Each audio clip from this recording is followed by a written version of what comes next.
सोते थे कितने घंटा?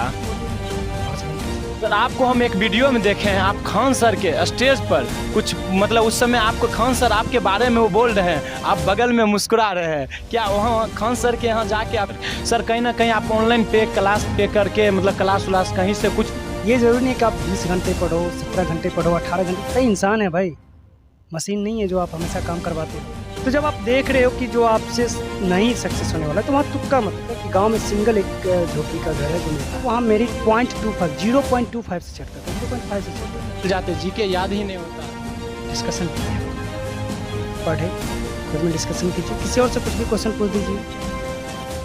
अरे यार उनका तो वो जोन था, उसका कट ऑफ बहुत लोग है, इसीलिए तो हो गया। मेरा रहता तो मेरा भी हो जाता। 5 वर्षीय योजना है, 5 साल में एक वैकेंसी आती है, तो 2 5 वर्षीय में तो आपका एज खत्म हो जाएगा। रघुवंशी आप देख रहे हैं एक नज़र इंडिया।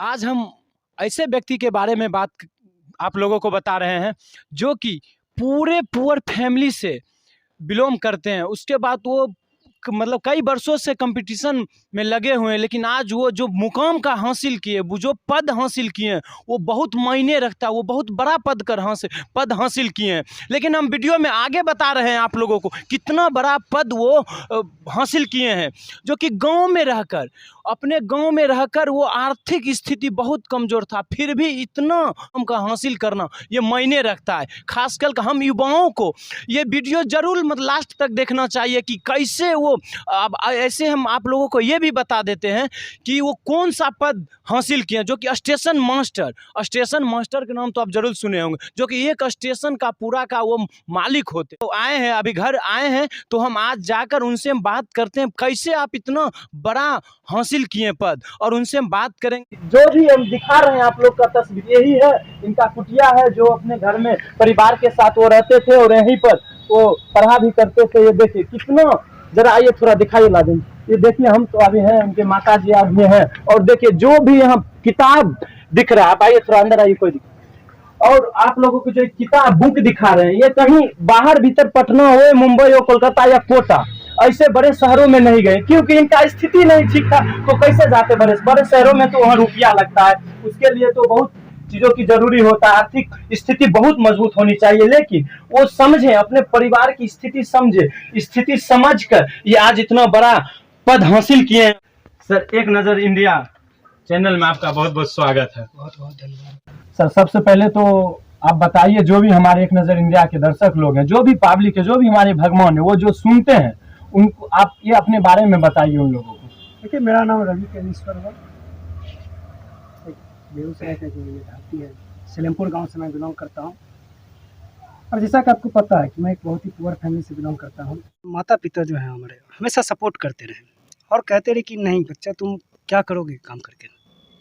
और मुझे भी लगता था काम करके हम एक नॉन प्राइवेट सेक्टर में जा करके एक छोटा मोटा काम करके हम कहाँ तक क्या कर सकते हैं।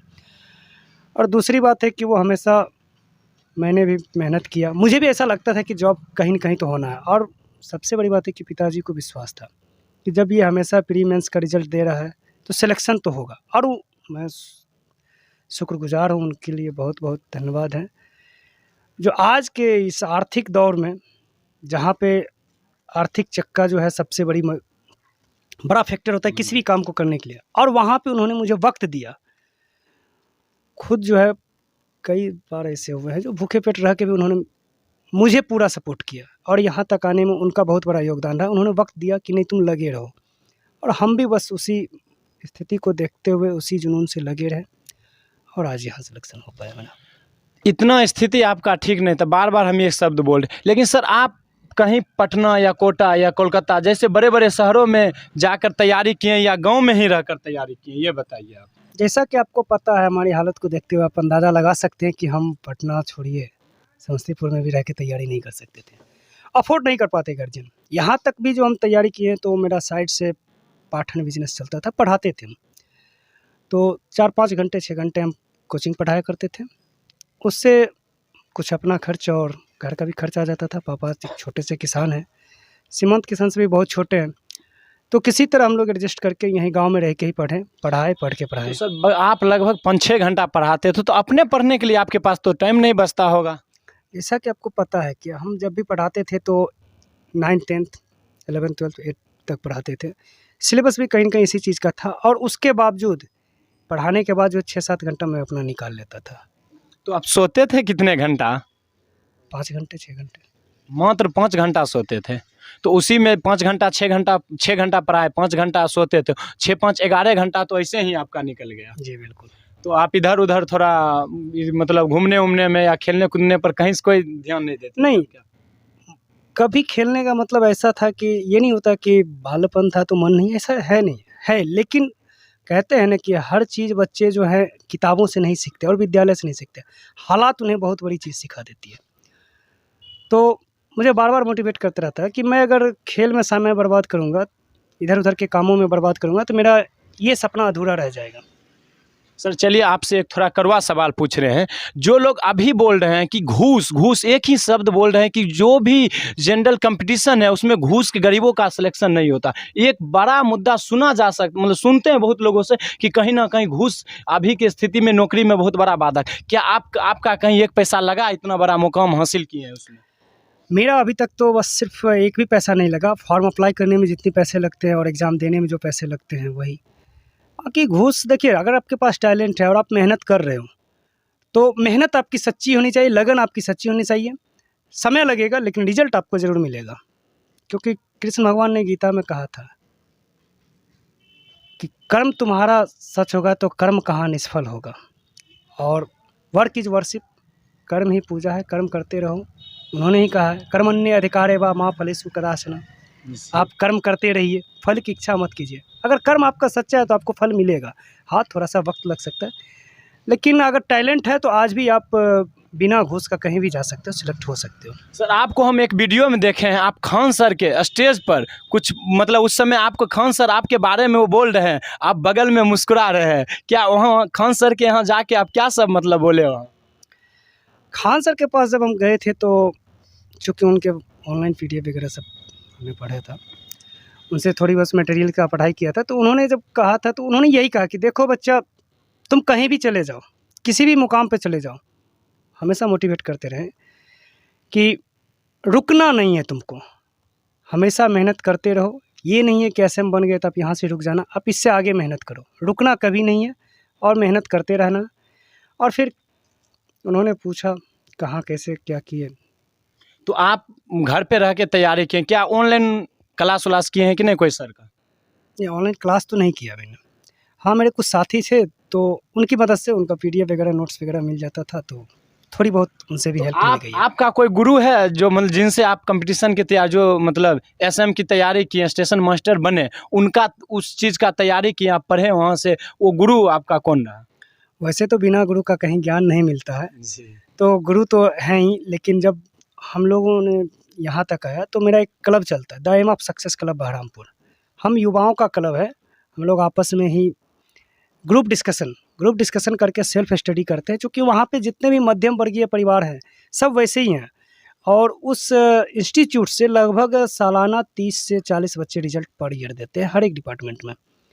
वो डिस्कशन करके अपने ग्रुप डिस्कशन करके। सर कहीं ना कहीं आप ऑनलाइन क्लास पे करके मतलब क्लास व्लास कहीं से कुछ नहीं लिए आप क्या? उतना अफोर्ड नहीं कर पाते, मैं नहीं कर पाता। और सच्चाई ये है कि ये जरूरी नहीं, मजबूरी था। वो पढ़ना जरूर चाहते होंगे कि हम खान सर से पढ़े, एसके झा सर से पढ़े, प्रदीप सर से पढ़े, लेकिन मजबूरी था, घर का हालत था जो कि मजबूर बनाए हुए था कि भाई पढ़ना तो सबका मन है, अच्छे टीचर से पढ़े, अच्छे शहर में जाकर पढ़े, लेकिन ये तो मजबूरी है, ये स्थिति है कि नहीं पढ़ चाह कर भी आप नहीं पढ़ पाते थे। क्या आप पीडीएफ बोले, क्या आप जो कोई आपका दोस्त क्या वो पे क्लास लिए हुए थे उनसे वो पीडीएफ आप निकलवा लेते थे? हाँ, जो कोई ठोस से ठोस आते थे तो वो पे क्लास लेते थे, तो उन्होंने सपोर्ट किया है। कभी-कभी पीडीएफ लेके देते थे कि जब भी मेरा एग्ज़ाम टाइम होता था कुछ पीडीएफ देखते थे उनका भी। और सबसे बड़ी बात कि मैं किसी एक चीज़ को पढ़ा ही नहीं, सामने जो बुक आता था सबको पढ़ते थे, हर एक पब्लिकेशन को पढ़ा है। एक दो मेरा एक ही गोल था। पब्लिकेशन बुक बताइए, आप कौन पब्लिकेशन बुक लेकर पढ़े हैं जो आप सक्सेस हुए हैं? जनरली हमारे यहाँ तो लुसेंट है, एसपीडी है, मैंने यूनिक पब्लिकेशन को भी पढ़ा, प्रैक्टिस सेट बहुत किया, टेक्स्ट बुक जो था तो दोस्त लिया हुआ था, उसके सब्सक्रिप्शन आईडी से हम लेके सर पढ़ते आप थे। एगो ये बताइए कि ज़्यादातर मतलब ज़्यादा क्वेश्चन किस पब्लिकेशन बुक से रहता है? देखिए, सबसे बड़ी बात कि अगर कोई चाहे कि किसी एक पब्लिकेशन से आपका सारा क्वेश्चन मिल जाए तो ये कदापि संभव नहीं है। आपको खुद से मेहनत करना है, और आप जब एक लंबी सेट प्रैक्टिस कर लेते हो, लंबी टेस्ट दे देते हो, तो आपके पास एक अनुभव आ जाता है कि आप क्वेश्चन को आसानी से डील कर सकते हो। और फॉर्मेट सेम होता है, कोई भी पब्लिकेशन हो, मैटर सेम होता है।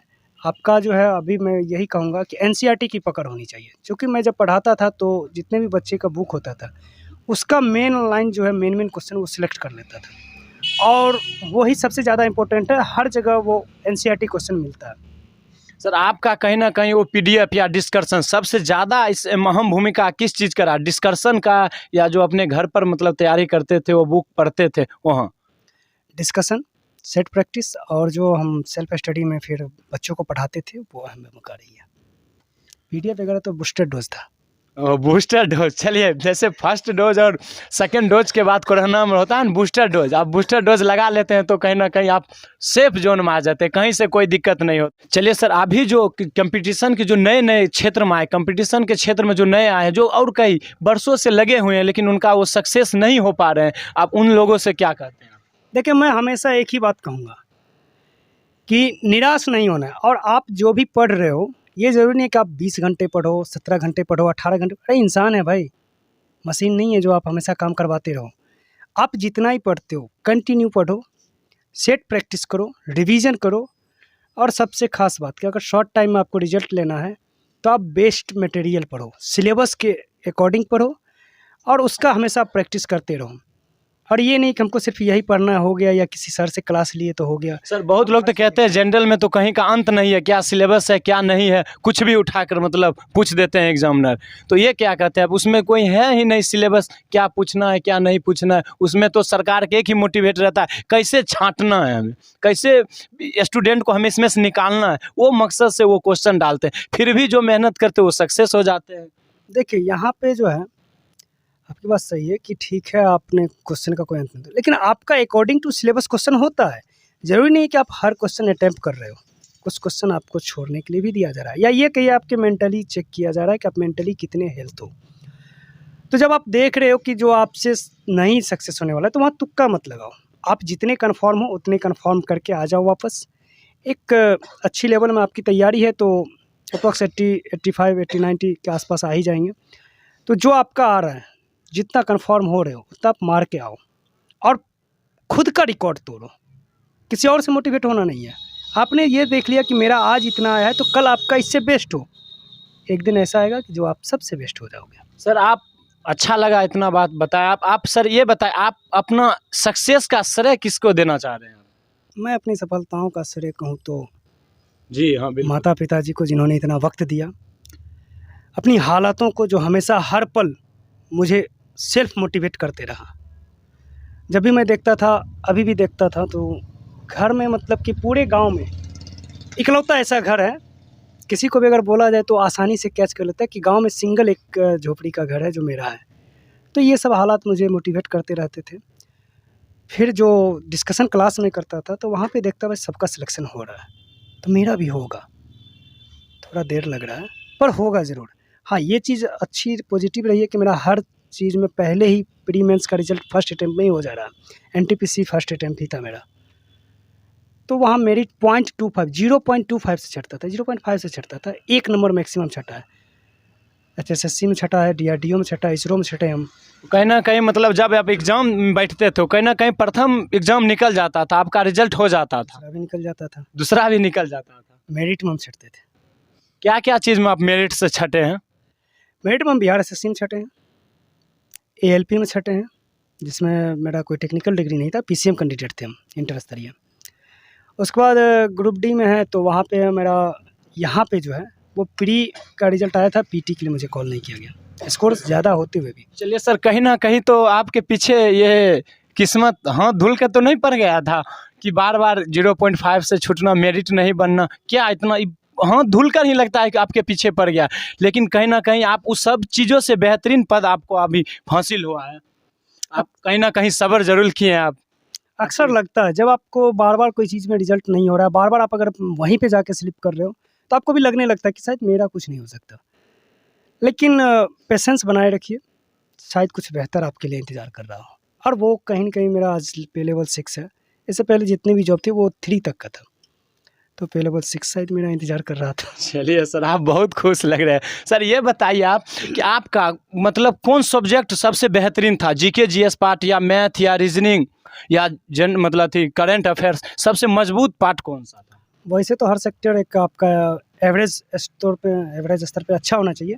मेरा मैथ रीजनिंग बहुत स्ट्रॉन्ग था, जिसके लिए मैंने कभी कोई पढ़ाई नहीं की। मैथ रीजनिंग मेरा शुरू से अच्छा रहा है, बेस अच्छा मिला मुझे, तो मैथ रीजनिंग हम ईजी से स्कोर कर पा रहे थे और अपना जीके जीएस पे मैंने ध्यान दिया। साइंस भी मेरा ठीक-ठाक था, बहुत अच्छा था।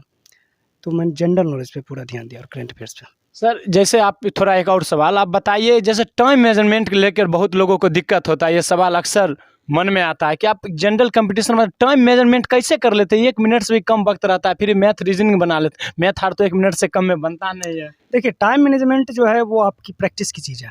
जब आप प्रैक्टिस करो, एग्ज़ाम आपका अगर 90 मिनट का है, तो आप कोशिश करो 70 मिनट में आपका एग्ज़ाम कंप्लीट हो जाए। यहाँ प्रैक्टिस और आप हर क्वेश्चन को अटेम्प्ट करने की कोशिश करो। आज नहीं हुआ, कल होगा, हो सकता है कल उससे थोड़ा कम समय में लगे। और आप पहले से प्रैक्टिस किए हुए रहोगे तो ज़्यादा से ज़्यादा सेट प्रैक्टिस किए हैं तो आपका टाइम मैनेजमेंट हो जाएगा। सर घर पर आप कितना घंटा पढ़ते थे? वही बताया था मैंने पीछे, फिर से बता 7 घंटा जो भी मुझे टाइम मिल पाता था तो मैं पढ़ता था। रात को जब मैं कब 12 बजा 1 बजा वो ध्यान नहीं होता था, बस मुझे पढ़ना होता था और एक टारगेट के हिसाब से हम पढ़ते थे कि मुझे आज इतना पढ़ना है। ये टाइम के हिसाब से नहीं पढ़ता था, टारगेट के हिसाब से पढ़ते थे। जैसे जीके जीएस हुआ, जीके जीएस युवा बहुत याद करते हैं फिर भूल जाते हैं। मैथ आर थोड़ा रीजनिंग आर तो बना लेते हैं, लेकिन जीके जीएस याद किए भूल जाते हैं, जीके याद ही नहीं होता है। डिस्कशन कीजिए, आप पढ़े खुद में डिस्कशन कीजिए, किसी और से कुछ भी क्वेश्चन पूछ दीजिए। जानना रेलवे में लगभग 17 जोन है। 17 जोन में कहीं ना कहीं कट ऑफ हाई और लो हो जाता है। बहुत युवा कहते हैं अरे यार उनका तो वो जोन था, उसका कट ऑफ बहुत लो गया, इसीलिए तो हो गया, मेरा रहता तो मेरा भी हो जाता। इसमें भी ऐसा होता भी है। और उसके बाद सर बोले जैसे बहुत अभी लड़का जो है बहुत बेहतरीन पढ़ने में है, अच्छा खासा पढ़ने, फिर भी उनका जोन के लेकर मतलब नहीं हो पाया सिलेक्शन। उन युवाओं से आप क्या कहते हैं? देखिए, सबसे पहली बात कि हम आपको ये कहना चाहते हैं कि जब आप कोई काम करते हो तो आप उसके पीछे आपके पास कितना कैपेसिटी है, कितना टाइम है आपके पास, क्या है नहीं है, इस चीज़ को आप पूरी एनालिसिस करो और उसका क्या रहा है प्रीवियस, वो एनालिसिस करो। और सबसे खास बात कि आप पिछले साल क्या हुआ इस पे मत जाओ, 2-3 का देखो, 2-3 सिलेक्शन का कि क्या रिकॉर्ड रहा है। और ये नहीं जमाना है हमको कि यहाँ पे करके ये कर लेंगे। आप देखो कि तो आप ये देखो कि हमारा पहले सिलेक्शन कहाँ हो जाए।